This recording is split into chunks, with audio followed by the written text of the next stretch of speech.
Ladies and gentlemen, the American jury and Bulldog Nation, the shenanigans of internal politics will always be more entertaining than Democrats versus Republicans.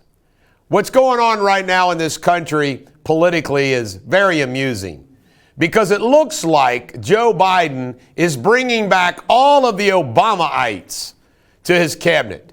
And what's happening? The Biden people who supported him aren't happy. Meanwhile, you have AOC and the rest of those progressives. Don't you love the word they call themselves progressives? You know what? Teddy Roosevelt was a progressive. Teddy Roosevelt would be looking at these people like they were nuts.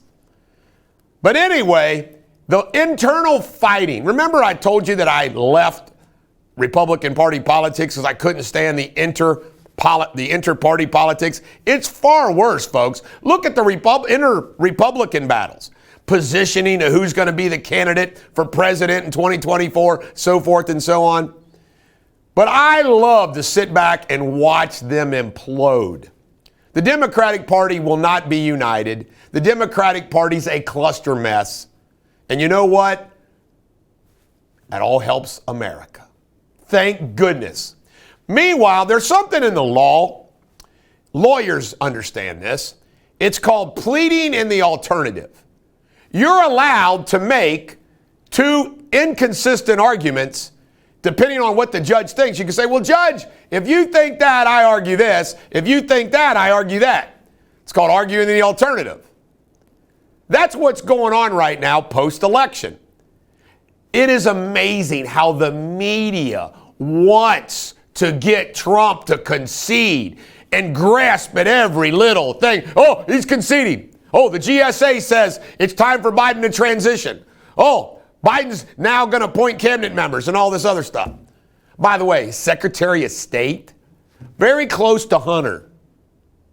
I mean, this guy is a lightweight. And look what they're saying. They're talking about China. Somebody, his national security advisor says, it's important that China keeps growing. This is going to kill them, the Democratic Party. I just hope America survives in the meantime. But anyway, back to my point about alternative pleading. Trump is not conceding.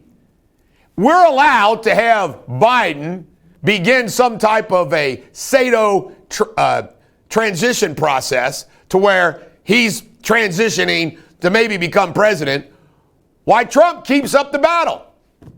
Trump's even going to Pennsylvania to be personally present when there's an argument that's going to be made there, apparently in Gettysburg.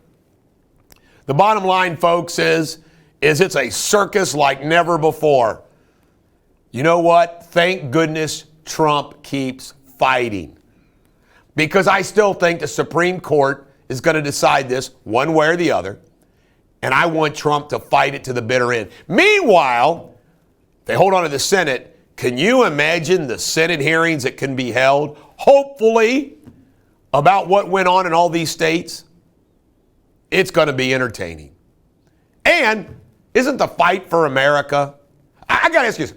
Should we ever concede America? Because if Trump and all of us concede, and the big picture concede, not just this election, but concede, we're conceding America to these morons. And we shall never do that. This is the Bulldog. Every dog has their day. Have a great Thanksgiving.